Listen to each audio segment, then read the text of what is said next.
ಯಲಹಂಕ ಶಾಸಕ ಎಸ್ಆರ್ ವಿಶ್ವನಾಥ್ ಹಾಗೂ ಸಂಸದ ಸುಧಾಕರ್ ಅವರಿಗಿನ ಸಂಘರ್ಷ ತಾರಕಕ್ಕೆ ಏರಿದೆ. ಇಬ್ಬರು ಮುಖಂಡರುಗಳ ಮಾತಿನ ಸಮರ ತಣ್ಣಗಾಗದೆ ಬಿಜೆಪಿ ಕಾರ್ಯಕರ್ತರಲ್ಲಿ ಗೊಂದಲ ಮೂಡಿಸಿದೆ. ಇದೆಲ್ಲದರ ಮಧ್ಯೆ ಇಂದು ಸಂಸದ ಡಾಕ್ಟರ್ ಕೆ ಸುಧಾಕರ್ ಅವರು ಬಿಜೆಪಿಯ ಹಿರಿಯರಾದ ಹಾಗೂ ಕರ್ನಾಟಕದ ಪ್ರಭಾರಿ ರಾಧಾ ಮೋಹನ್ ದಾಸ್ ಅಗರ್ವಾಲ್ ಅವರನ್ನ ಭೇಟಿಯಾಗಿದ್ದಾರೆ. ಇನ್ನು ಕರ್ನಾಟಕದ ಪ್ರಭಾರಿ ಹಿರಿಯರಾದ ರಾಧಾ ಮೋಹನ್ ದಾಸ್ ಅಗರ್ವಾಲ್ ಹಾಗೂ ಸಂಸದ ಡಾಕ್ಟರ್ ಕೆ ಸುಧಾಕರ್ ಅವರ ಭೇಟಿ ರಾಜಕೀಯವಾಗಿ ಪ್ರಾಮುಖ್ಯತೆ ಪಡೆದಿದೆ. ಇನ್ನು ರಾಧಾ ಮೋಹನ್ ದಾಸ್ ಅಗರ್ವಾಲ್ ಜೊತೆ ಚರ್ಚೆ ಮುಗಿಸಿ ಬಂದ ಸಂಸದ ಡಾಕ್ಟರ್ ಕೆ ಸುಧಾಕರ್ ಅವರು ಮಾತನಾಡಿ, ಕರ್ನಾಟಕದ ಪ್ರಭಾರಿ ಹಿರಿಯರಾದ ರಾಧಾ ಮೋಹನ್ ದಾಸ್ ಅಗರ್ವಾಲ್ ಕರೆದಿದ್ರು. ಯಾವ ರೀತಿ ನಮ್ಮ ಭಾಗದಲ್ಲಿ ಬಿಜೆಪಿ ಕಟ್ಟಬೇಕು, ಪರಸ್ಪರ ಏನೇ ಭಿನ್ನಾಭಿಪ್ರಾಯ ಇದ್ರೂ ಗೊಂದಲ ಇದ್ರೂ ಪಕ್ಷಕ್ಕೆ ಏನು ನಷ್ಟ ಆಗಬಾರದು ಅಂತ ಹೇಳಿದ್ದಾರೆ. ಒಟ್ಟಾರೆ ಪಕ್ಷದ ಅಡಿಯಲ್ಲಿ ಯಾವುದೇ ನಷ್ಟ ಆಗದಂತೆ ಕಾರ್ಯಕ್ಷೇತ್ರದಲ್ಲಿ ಹೇಗೆ ಪಕ್ಷ ಕಟ್ಟಬೇಕು ಅಂತ ಹೇಳಿದ್ದಾರೆ. ನನ್ನಿಂದ ಯಾವುದೇ ಬೇಡಿಕೆ ಕಂಪ್ಲೇಂಟ್ ಏನೂ ಇಲ್ಲ ಎಂದರಲ್ಲದೆ ಯಲಹಂಕ ಶಾಸಕ ವಿಶ್ವನಾಥ್ ಜೊತೆಗಿನ ಸಂಘರ್ಷ ವಿಚಾರದ ಬಗ್ಗೆ ಪತ್ರಕರ್ತರು ಕೇಳಿದ ಪ್ರಶ್ನೆಗೆ ಅದರ ಬಗ್ಗೆ ಎಲ್ಲವೂ ಸರಿ ಹೋಗಲಿದೆ, ಏನೇ ಇದ್ರೂ ಹೊಟ್ಟೆಯಲ್ಲಿಟ್ಟುಕೊಂಡು ಪಕ್ಷ ಸಂಘಟನೆ ಮಾಡ್ತೇವೆ, ಹೊಟ್ಟೆ ಹುಣ್ಣಾದ್ರೆ ಮಜ್ಜಿಗೆ ಕುಡಿದಾದ್ರೂ ಆಯ್ತು ಎಂದು ಸುಧಾಕರ್ ತಮ್ಮ ಹೇಳಿಕೆ ನೀಡಿದ್ದಾರೆ. ಒಟ್ನಲ್ಲಿ ಶಾಸಕ ಹಾಗೂ ಸಂಸದರ ನಡುವಿನ ಮುಸುಕಿನ ಗುದ್ದಾಟಕ್ಕೆ ಕೊನೆಯಾದ ಯಾವುದೇ ಲಕ್ಷಣಗಳು ಸದ್ಯಕ್ಕೆ ಗೋಚರವಾಗುತ್ತಿಲ್ಲ. ಪಕ್ಷವನ್ನು ಸದೃಢವಾಗಿ ಕಟ್ಟಬೇಕು.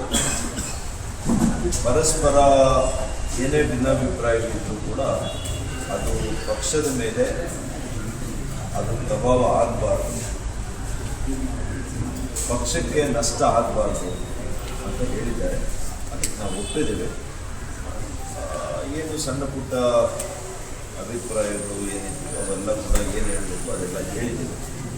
ಒಟ್ಟಾರೆಯಾಗಿ ನಾವೆಲ್ಲ ಕೂಡ ಪಕ್ಷದ ಒಂದು ಅಡಿಯಲ್ಲಿ ಪಕ್ಷಕ್ಕೆ ಯಾವುದೇ ರೀತಿ ನಷ್ಟ ಆಗದಂತೆ ಸದೃಢವಾಗಿ ನಮ್ಮ ಕಾರ್ಯಕ್ಷೇತ್ರದಲ್ಲಿ ಕಾರ್ಯವ್ಯಾಪ್ತಿಯಲ್ಲಿ ಹೇಗೆ ಸಂಘಟನೆ ಮಾಡಬೇಕು, ಹೇಗೆ ಪಕ್ಷವನ್ನು ಒಳ್ಳೆಯ ರೀತಿಯಲ್ಲಿ ಕಟ್ಟಬೇಕು ಅನ್ನೋದರ ಬಗ್ಗೆ ಹೆಚ್ಚಿನ ಅಂಶಗಳು ಚರ್ಚೆ ಆಗಿದೆ.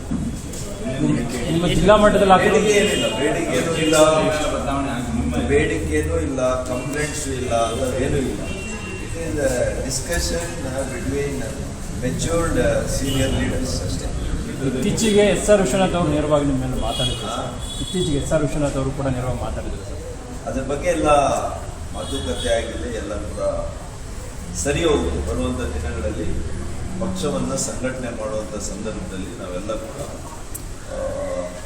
ಸ್ವಲ್ಪ ವ್ಯತ್ಯಾಸಗಳನ್ನೆಲ್ಲ ಕೂಡ ಹೊಟ್ಟೆಯಲ್ಲಿ ಇಟ್ಕೊಂಡು ಪಕ್ಷದ ಹಿತದೃಷ್ಟಿಯಲ್ಲಿ ನಾವೆಲ್ಲ ಕೂಡ ಒಂದು ಒಳ್ಳೆ ನಿರ್ಧಾರಗಳನ್ನ ತಗೊಳ್ತೀವಿ. ವೈಯಕ್ತಿಕ ಯಾವುದೇ ವಿಚಾರಗಳು ಹಿಂದೆ ಇಲ್ಲ, ವೈಯಕ್ತಿಕವಾಗಿ ಏನೂ ಇಲ್ಲ. ವೈಯಕ್ತಿಕವಾಗಿ ಏನೇ ಇದ್ರೂ ನಾನು ಹೇಳಿದ್ದೀನಲ್ಲ, ಈಗ ಅದನ್ನೆಲ್ಲ ಕೂಡ ಹೊಟ್ಟೆಯಲ್ಲಿ ಇಟ್ಕೊಂಡು ಮರಿಬೇಕಾಗಿದೆ ಮತ್ತು ಮುಂದೆ ಸಾಗಬೇಕಾಗಿದೆ. ಹೊಟ್ಟೆಯಲ್ಲಾಗುವ ಹುಣ್ಣು ಆಮೇಲೆ ಹೊರಗಡೆ ಬಂದಿದೆ ಅಂತ ಮತ್ತೆ ಅದೇನು ಬರೋದು.